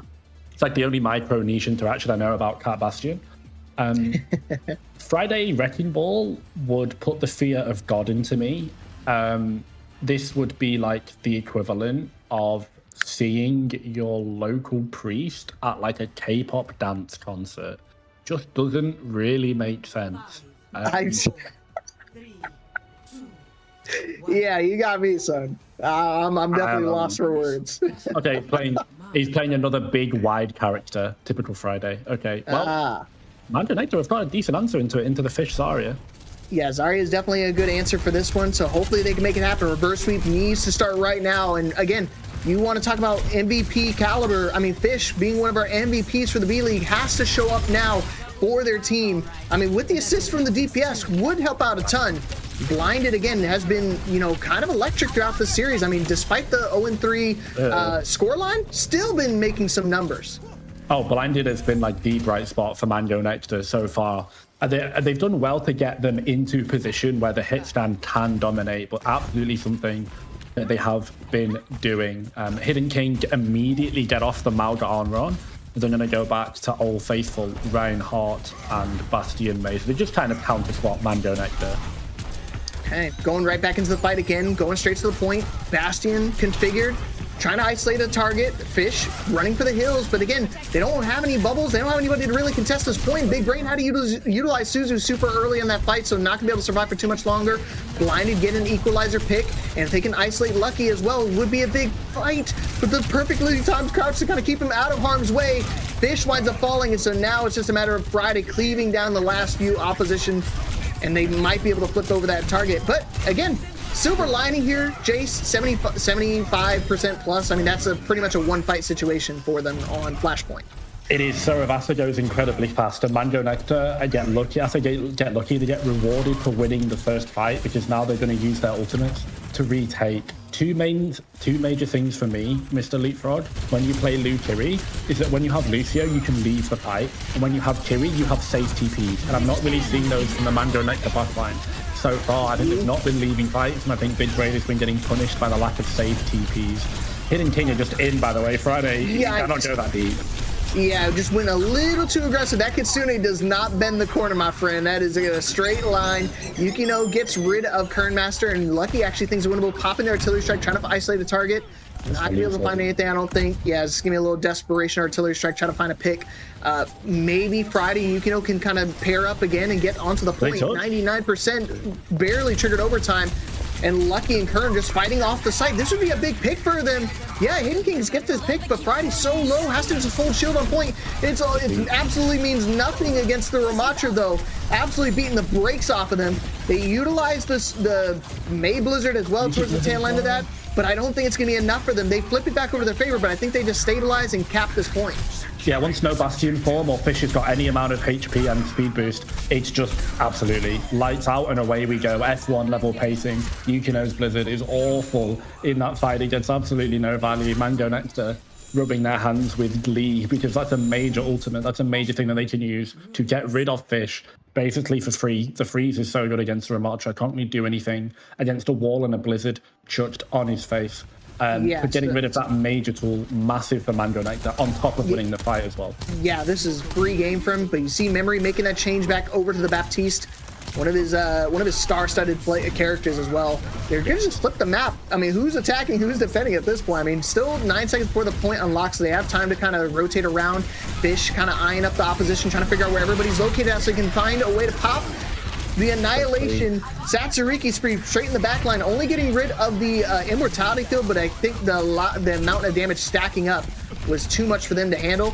And that was big, because again, another fight win, and guess what? They don't have to use the Annihilation. Oh, does Mem actually find 2 in this fight? I'm not quite sure. The kill feed just changed as I swapped it around, but Mando Nectar should have this point after clearing up with Yuki. They did a great job of dealing with the rotation from Hidden King, just ultimately not the most composed. You would hate to use Soundbarrier in this situation, because I think you have numbers advantage. Beat at Annihilation, this is a heavy commit for Mando. He's not gonna be able to trigger it, not gonna be able to keep the Annihilation going. A big mistake from Fish. I mean, does it only onto the Reinhardt, but the shield, I mean, it's only good for one thing, is blocking off the Annihilation. Did exactly that. And they do wind up using a couple of ultimates to try to turn that fight. Saga winds up getting beat. I mean, they Lucky is asked to have to use the artillery to turn it down. The Annihilation, I think, is the window might even punish it. Thank God for damage spots. Yeah, I think Fish's muscle memory kicked in a bit there. That's the perfect spot to Annihilation. If the tank doesn't have a 1600 HP shield where they can speed back with, this mitigates that entire ultimate, and all of a sudden, Fish is just dead. Overextension from Mando Nectar. No way, blinded? Trying to make a flashy play. Was able to kind of put the Baptiste kind of low, so hopefully Kern can kind of capitalize and clean up the last few stragglers. But the Immortality Field too strong. Again, Memory so annoying with it. And good call on this on the Yukino Blizzard. Just doesn't want them to stagger any more percentage. I think at this point though it doesn't matter. I mean, it was 85%, 80% ish. I would say that after you killed the tank and won, again, I don't think it's the best Blizzard from Yuki. Probably a little bit of a panic overcommit, making sure that there was, I think maybe thought there was only 3 left in the fight rather than a bit more. So I know Yuki doesn't like having the numbers in the team fight that they added to the game. I know he has that turned off, so potentially punished by that there. Fish has gone on a wild goose chase in the corner here. This is, no, you're just caught in a tight room against that comp. Goodbye. Yeah, that's exactly what it looks like when the Fish ends up in the giraffe exhibit, right? And nothing really to swim around in. But, oh man, this would be a big stagger on the Kern too. Friday got to be careful though, almost winds up falling himself. But a big stagger for them, and now they should be able to equalize the percentage on the second objective. But look at the amount of ultimates that Hidden King has. These are game-winning ultimates. The memory windows have been fantastic. The shatters from Friday have been nothing short of spectacular. So hopefully they can kind of shut it down, but they're going to be actually find a way to sneak around, get to the point quickly without them even seeing them. Yeah, it's important to know that Yuki's basically into 2 Blizzards and they've not been punished by it, because the rest of their team playing ultimate rotation has mostly been pretty good. Mando Nectar, overtime triggered. Immortality Field is out. They want to go for the freeze perk, so winds up freezing Fish, but Fish finally getting access to the pond he needs. And he is looking amazing, going straight for the Annihilation, going for the Jugular, gets that kill, and now, again, a sign of life for the Mango Nectar. They have a 2-0 lead here on Flashpoint. They gotta lock it down, though. Let's make it a clean 3-0. Make a statement here on this map. The bottle cap is well and truly open, and on the jetpack tap ban as well, it's massive for them. Mango Nectar just squeezing out small advantages. Blinded is doing so good on this Sojourn. Kern, I feel like he's just sort of matching what Lucky's doing on the Bastion. One of those heroes I call a little bit of an equalizer. Like, I do believe that Lucky is a bit more of a mechanical player than Kern. It doesn't matter because you're on Bastion. At the end of the day, his whole job is just to get rid of the tank. But Lindholm explosive. Yep, we were talking about it. It's online and it's a metric ton of damage. Admin, can we see if Kern's also selected that major perk, or if he's got it unlocked yet? I need to see if Kern's got the perk ASAP, because it's going to be so important to the Bastion mirror. He's probably getting there. You've got to remember that Friday's got a way of blocking the initial form of his shield. No, Fish doesn't. He went for the regular. Yeah, you see, he went for the regular. He went for the self heal instead. Maybe just kind of survive. Yeah, he went for self heal. I think it's a mistake. I understand like you can tread the shield, but I think the explosives are so good at being able to go around corners, go around chokes. I'm not sure. Oh yeah, baiting out inwards, right? Yeah, I mean, that's the main thing. When I'm playing basketball like that, all I'm trying to do is just bait out Immortality Field. And wow, a super early Kitsune rush only met with a blizzard and a window from memory. What a turnaround in that fight. I mean, that looked like it was going to be you saw Mango kind of licking at the chops, ready to kind of capitalize on it, but walking into another ultimate. Friday overextending again. Lucky tried to save him with the artillery strike, but not gonna be able to survive for too much longer. But Lucky still gets a little last minute kill, make it 2. And with memory on the assist, they turn it around. How do they turn this around, bro? They just have to kill memory, and they don't even. Oh, Fish is just too slow. In defense of the perk, I think the Bastion perk is very strong. The Lindholm explosive perk is very strong against Mango Nectar's comp. I'm not sure about how the Bastion one fits in the mirror without the jetpack cart. I know that with the jetpack cart interaction, I know the heal perk is favored, but against the shield, against the May wall, not sure how the explosive one does compared to the self heal perk. So I'm not too sure, admittedly. The May wall, the Rhine shield, the Immortality Field, all those things stacked up. It just really benefits just trying to go for the explosive, but hopefully we can find a way to make it work. Artillery strike super early on. Yukino caught out of position, so winds up falling. Saga getting super low, trying to throw Immortality Field, trying to do a little Kobe Bryant action. Not going to happen, though. Shuts it down. Kernmaster taking care of Lucky. And again, Memory just playing the off angle, just being so annoying. And you know what? That's how you got to deal with them. Just put them straight into the drink, straight into the pond, as they like to say it overseas, right? Unfortunately, 2013 Kobe there on his last leg, sort of being strapped up with ice packs in between games on his retirement tour, not the most effective. Really nice aggression. As I said, Hidden King. This May, anytime it walks up, Mango Nectar need to be punishing it. May as a character is obviously still good when you take space, but May much prefers to hold space. When you walk up, that's when characters like Sojourn should really look to punish you. Saga dies, oh, it's not good. Oh man, yeah, blinded. I mean, you can get a couple picks here, but I mean, the way everybody's positioned, again, you're just desperate. You're just trying to run in, try to find a quick little pick, quick little sweet treat, trying to keep your team nice and healthy, but nah, not gonna happen. The way that Lucky played right there, perfectly timed through the window, and just again playing the positioning very, very strongly. I mean, they lost Friday and they still wind up winning that point and start getting some percentage up. There's not too much I can say other than look at the positions in which Big Brain is playing versus Memory. I think there's actually just like a massive differential here. Mem is just rarely dying in these fights, rarely doing anything that will put their life in danger, just letting the game come to them. We might have to beat to keep Fish alive. Oh, no! We didn't beat on the May wall. Oh, Saga. I just think Saga ins. I'm sorry, I'm going to say. I just think Saga throws that fight. Oh, it's disastrous. It's so bad for Mando Nectar. Like, just beat on the wall, man. You play Lucio. Like, oh, I'm sorry, I can't. Like, I just have to call it as he couldn't hold it in. I saw that one. That one made me writhe in pain a little. I just think Saga monumentally fucks up that fight. I don't think it's the most deliberate decision from them. I think it's maybe a little bit of a panic and a small misplay. But you see that your Ramatra is walled. You hear the Bastion on top of them. You have to beat on top of the. Yeah, I want to say that's a mandatory beat your tank at that moment. So unless Blinded can shut down this immortality field, I mean, Reinhardt's just going to sit there and hold shield. And they C9 again! Oh my I can't believe it!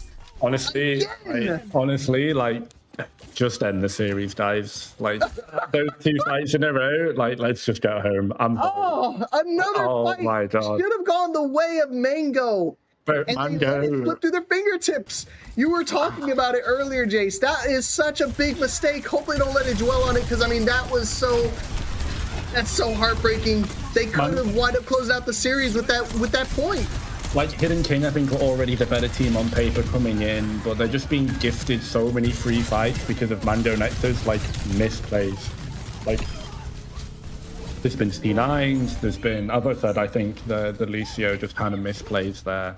That's one I'm willing to let go, though, to be fair, over the course of a series, even if I think that technically just is your fault.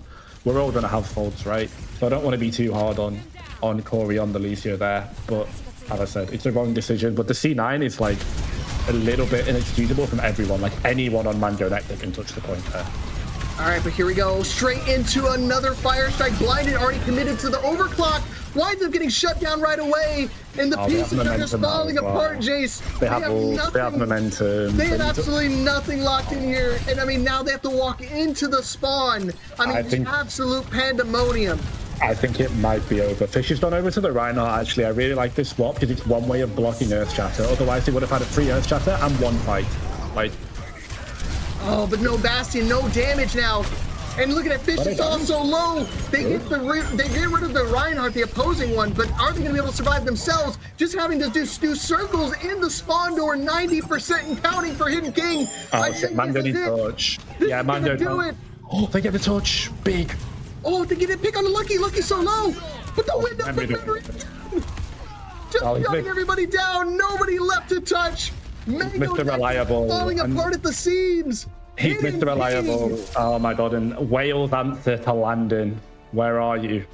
Confirms it. It is so, where are you? It is so poetic. Wales answer to Landon, the flex support Memory on the Reliable Baptiste, showing that this character used to do a lot of damage and still definitely does. I think there was a little bit of composition gap as well. The Ramatra, fair enough, you have the isolation against the Reinhardt, but this Lindholm explosive perk, there's no way that you should still be on Ramatra there, because I think if you're on Ram, the minute you pop form, their Bastion pops form and just shoots you, and you have to right click. You have to hold block the whole time he's shooting you with Bastion, which means that your form is basically nullified. And I think it's way easier But nonetheless, we'll get into it. It doesn't matter. Hidden King, your BPL B League champions. 4-0 sweep. Very well deserved. Got a little bit lucky on Ceravasa, dare I say it. But were very solid this entire season. Played some unique Overwatch. Played some amazing unique Overwatch. And in a meta, in a league, in an SR where I see so much Lucio, Kiri, Sojourn, plus a flex DPS and just run it. And I've seen it perpetually.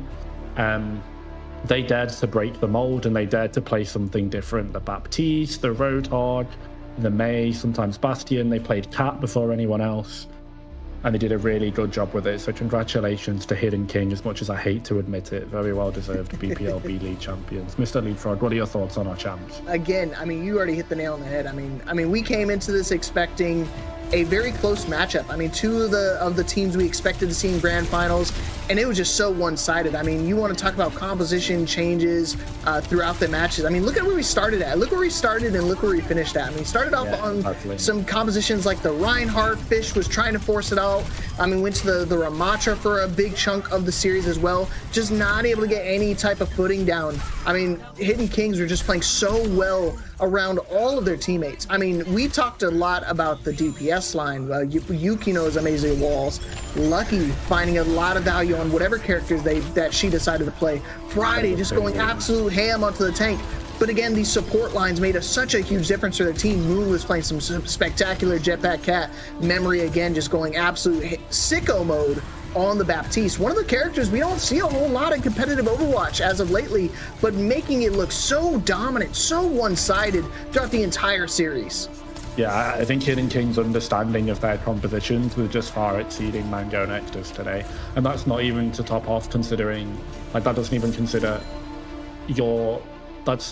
they understand their own compositions better than Mango Nectar did. Never mind which team understands the other team's composition better than anyone else as well. But the Archmother has been defeated. New York once again retires from its maelstrom as Hidden King are your BPL B League champions. And where is a Hidden King without a hidden crown? Congratulations to drum roll please. Let's roll it to the MVP screen because both casters and everyone agreed the flex support Memory on Baptiste, not on Jericho. Yeah, I'll say that. Don't let that Kiriko fool you. They did fantastic on that one as well. But I think the star of the show is definitely the Baptiste. I mean, how many? Oh, there you go. Nice, quick little edit. You can't tell me some of these fights should have been definitely in favor of Mango Nectar, but a lot of these Kitsune rushes, these immortality fields, and of course the windows really 180'd the fight and turned it on its head. Yeah. Crazy is just a roll star. I mean, definitely some MVP caliber play style from Memory tonight. As an old head, as everyone knows, I am very much stuck in late Overwatch 1 Overwatch. And Baptiste in Overwatch 1 was disgusting because of all the reasons that Memory was able to demonstrate tonight. Great ultimate and an insane amount of damage and burst damage and burst healing from a flex support. You were a third DPS and Memory continued that legacy today on Baptiste. As I said, in a league, in an environment of Overwatch where there is an overabundance of Kiriko, it's nice to finally have some good old-fashioned comfort, good fucking food. And that's what we got from the Baptiste. Let's go and drag in the winners interview. Joining us in the VC very shortly is going to be the members of the winning ritual, as we said. Welcome, Hidden King, and our grand finals MVP Memory. Hello, everybody. Hello. Hello. Yo. Well, we'll hear from just a quick question to start off. We might as well hear from Mr. MVP elect. Memory, talk to us about like Baptiste versus Kiri this season and just sort of I know you love your Baptiste, but what do you actually think about like Baptiste in general? Do you just think I think he's really bad. He's got the worst ult in the game. His character is terrible, needs 1 million buffs.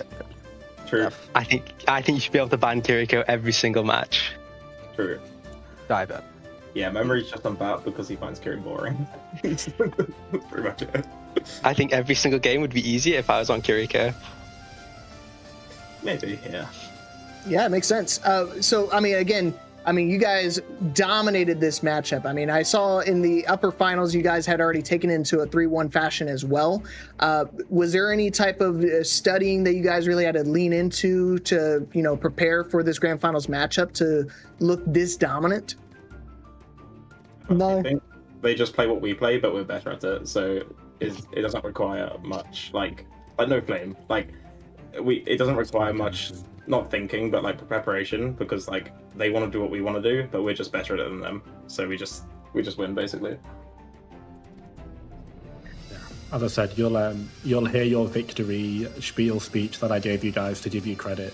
You'll hear it if you rewatch the VOD. I'm not doing it with you all in VC. But yeah, a yellow team in yellow Nepo team wins BPL B League yet again. Back to back. Lucky back to back. As you said, I think you had maybe a runner-up for Grand Finals MVP. Lucky back to back. One of the few people to do it. How you feeling? Ready for A League next year? Not at all, low key. But I'll definitely try to play good in A League. But I think my home might just be B League. She needs to learn to get out of Masters 4 beforehand. That's the first Why is this flame? It's not my fault. That's actually Jake high that you're stuck in. That's crazy. That is actually, fuck you. It's true. We don't have to say it. I'm 27 years old. I have no hand. Who cares? I'm bad at the video game. We know this. Ricochet. I think maybe first time in a Grands. Obviously coming in, like, offering the Lucio compared to Moon, who was predominantly playing the cat. What are your thoughts on this season? Just give you a floor to speak for a second. Oh, okay. I would say I was mostly cosmetic. We're at the end of the season. I'm still getting flamed for perks, and yeah, honestly, I work at like 5 a.m. tomorrow. I don't even know why I'm here. Stayed for the whole thing, but GG's. I got my bubble ring. Thank you. W. I got his bubble ring. Okay, fair enough. Yeah, obviously you guys are super excited. I know it's been a long day today, and you guys made pretty quick work of them. So we'll give a chance to speak with the losing team as well. Yeah. But any last minute shout outs or people you want to note?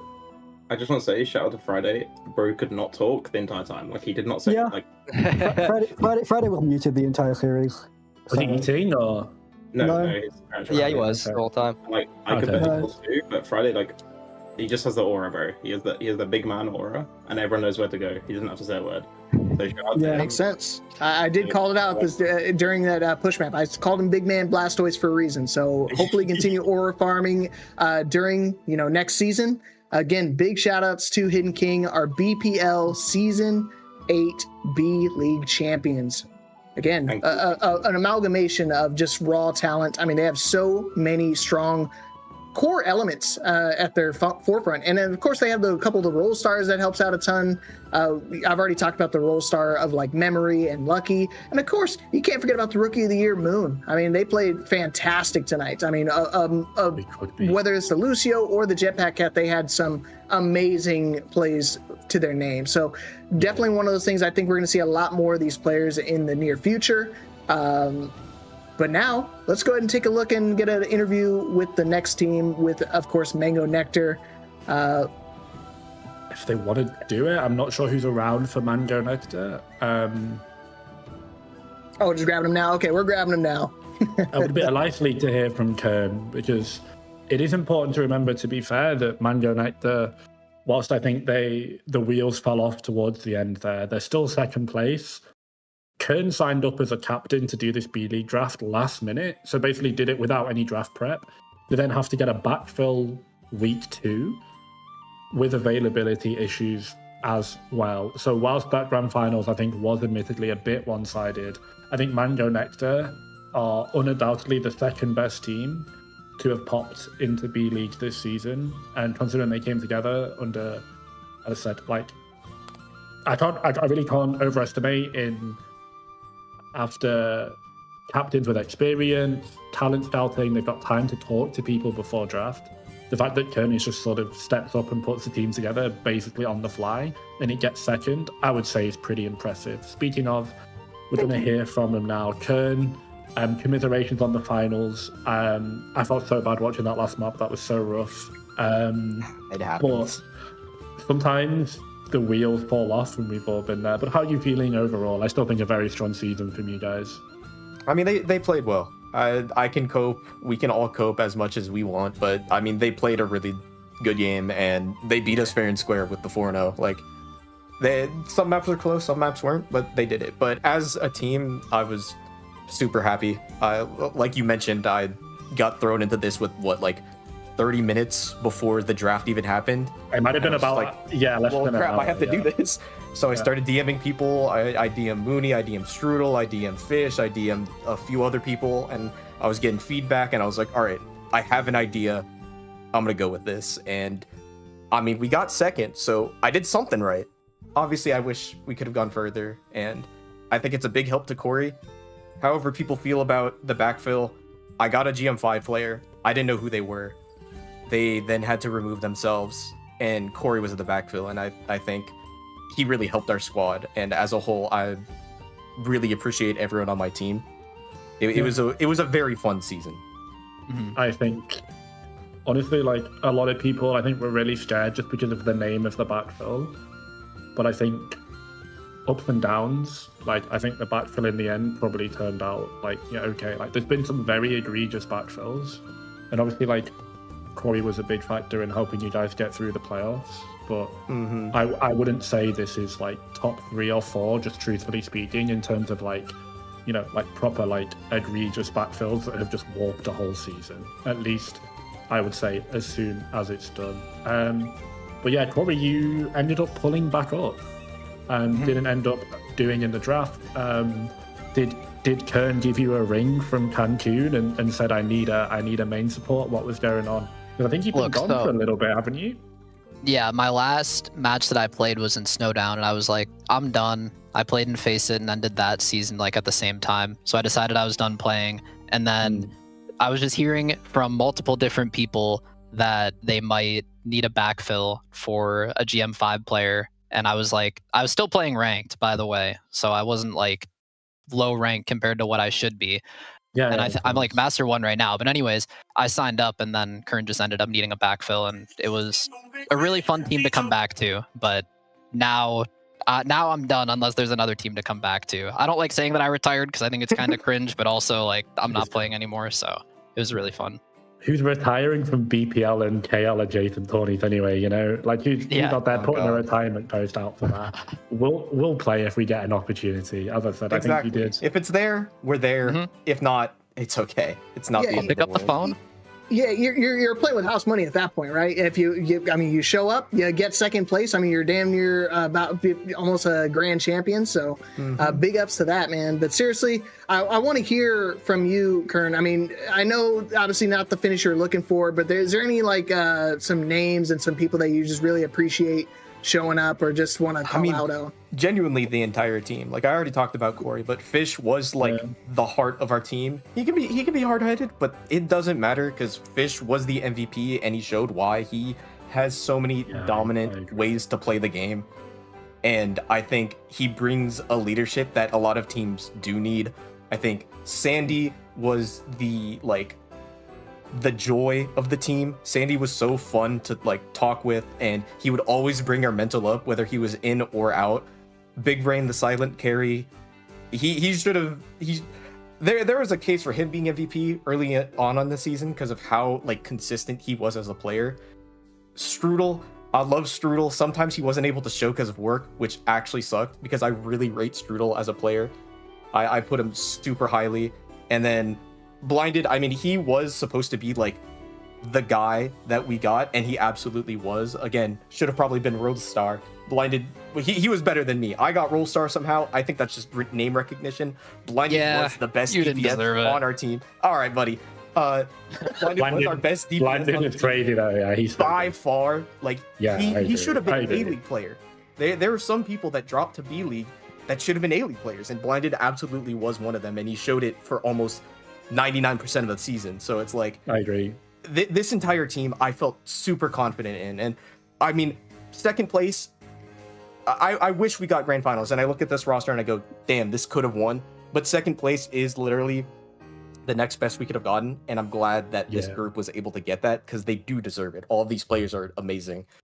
No, like I don't want to say bad blood because that's like 1-to-1. Like no one on this team had a poor mental. No one was like rude. Yeah. No one hated each other. Like this was just a really fun group to play with, and I was super happy to draft them.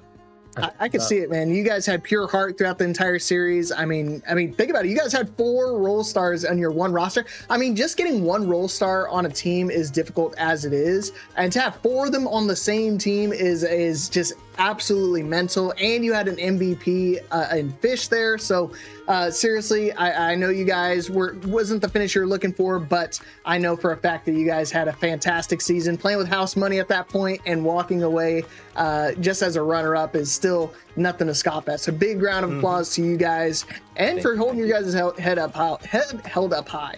I mean, most other seasons you probably win B League, right? And I think exactly. If you look at it like maybe even like a week or 2 down the line, you look at it and you think, you know what, I'll take second. Like I feel like it's one of those that stings in the moment, but maybe if you get on, it's like, I think you get on, it's like, damn, you know, we were comfortably the second team. First was a bit of an anomaly, but like if you were to S plus champions, maybe S minus second place, everyone else I would say like A minus. So I think you were comfortably the second best team, and there was a bit of a gap between you and the rest. I mean, it truly is no shade to that group because they played well. But I mean, it was a core group that played with each other for a long period of time. Like, it was a core of EMEA, and then they just throw Lucky, who is arguably one of the best players of the season. If not Fish, I think Lucky was probably MVP. Like that, they just had a really good group of people chemistry together, and they had Memory, who also probably should have been A-League. Like. They had a really good group, so it was a hard team to beat. Yeah, absolutely. I think as well, one thing I will say is, not speaking from a caster perspective, just from a Jace perspective, I think obviously you did a really good job with the blinded pickup. Like I think you got blinded for a great price in the auction and there weren't too many people bidding on him. But one thing that I always love seeing is there were captains that were down/avoidant on your back line because they didn't place well in BPL Season 7 with Big Brain and Sandy, and you picked them both up, believed in them, and they repaid that back 100-fold. And I think that's something that, like, as I said, not speaking as a caster perspective, just someone that's in the community, I love seeing people that everyone thinks, oh, maybe they're not good or they're on a down year. You pick them up, you put your confidence in them, and they can prove that they can be on winning rosters and they're actually good players. Because I think people can get so caught up in one season result. They're like, no, Big Brain and Sandy are good players. They can be winning Overwatch players. And you guys proved that. And I think, as I said, that's just a good thing because it makes captains, you know, consider and actually think, and it allows for redemption arcs or whatever. It allows for so much. Exactly. It's just good for the draft in general. You know, I don't really need to say too much. People look at previous results and like kind of key in on those type of things, but you got to look at the players. Like, I had a little bit of help because I've seen Aurora League and I've seen Sandy and Big Brain play there, and they're amazing. Like, one team is not the end all be all for how good a player is. They just might have been dealt a wrong hand, and then you throw them on a different team with a different group, and suddenly they look 10 times better. And I won the Classic tournament with Sandy. That's a Classic tournament. It's like kind of whatever, but like that's a really good player that I played with. So I didn't do anything with the draft either, but when I saw the team I was joining, I was like, this is awesome. Because the thing that Kern does, and I haven't really managed as much in BPL, but when I do, it's with Kern, is you just have to make a good environment. And it seems like a very broad scale thing, but a lot of captains are good players, but you have to be a captain too, and just give your players the opportunity to have a good time on the team, even if it... Oh, did he die? The teams in the middle that just... Corey, after you said even, you cut out. Repeat that. Hate each other. Period. Oh, I don't remember what I said. Even bad teams. Like if you are last place, still have fun because you have a good manager. No, exactly. We got it. Yeah, and I think I want to say one more thing. Shout out Fish. He was MVP. He only went for 4K. I don't care how much words are about Fish or whatsoever. I get he is a strong person, like takes wise. but he went for 4K. How did we let that happen? Like, that can't just happen. The last tank left over, absolutely. There was some illegal drafting going on, but there's always going to be one that falls through the cracks. That is true. But, that is absolutely true. Probably the cheapest MVP we've seen in a while, that's for sure. That'll be a trivia question for us down the line. But congrats on second, I guess. It feels a little bit like backhanded, but I think really good result. No, I think runner-up's still good. It's still a great accomplishment, like you guys said. Absolutely. Yeah. It is, yeah. It's just like 3 maps there. It's not the copium like, oh, we should have won, but they were just so close and they slipped out of our fingers. That's the part that sucks. I've played so many grand finals. I've gotten 4-0 in grand finals, but it sucks when you're just so close to winning maps and you C9 or you just, I don't know, you lock in too late and then you don't have the ability to hold for 4 minutes on King's Row, or you just kind of, I don't know, you make like lapses in judgment on Li Zhang and lose those 2 points. But again, you get 4-0'd. It's because you're the worst team. Like, maybe we could have won, but they're the better team today, and nothing against them. But it would have been nice to win at least one map. Of course. Of course. That C9 sucked. I'll blame C9. That's my code. If that C9 didn't happen, both C9s kind of sucked. But hey, again, big congratulations on second place. Big ups to Bango, Nectar. I'm sure we'll see a couple of these players next year unless they pseudo retires. But with that being said, again, big round of applause to you guys. Let's take a look of the tail of the tape on how we got here for the actual B League. Again, one heck of a run, man. I mean, I was on the moon seeing a couple of the play-in matches and see how far that went, and then just to see how people just really carried themselves through the loser side. I mean, Hongsa's run, when I got to commentate their match, was spectacular, and Slime City Monarchs, I had high hopes for them to make it through, and then they kind of ran into the brick wall that was Mango Nectar. Yeah, Mango Nectar. Both teams actually come from the upper bracket. Normally doesn't happen a lot in BPL. Normally get a lower bracket run of Dreams, which we thought could have been Blue Rose. The Mango Nectar snuffed them out in a map 5. Both teams make it into our upper finals, implying that they are our top 2, and they meet again in grand finals. So pretty bog standard on paper. BPL Preds is probably someone that predicted this bracket absolutely perfect to a T, which we very rarely get. Let's have a look at the schedule, and I've got one final shout out before we wrap it up for the evening. So it is grand finals weekend. Our lower finals and grand finals for A-League is all that remains. We've got it on Friday and we've got it on Sunday at 9 p.m.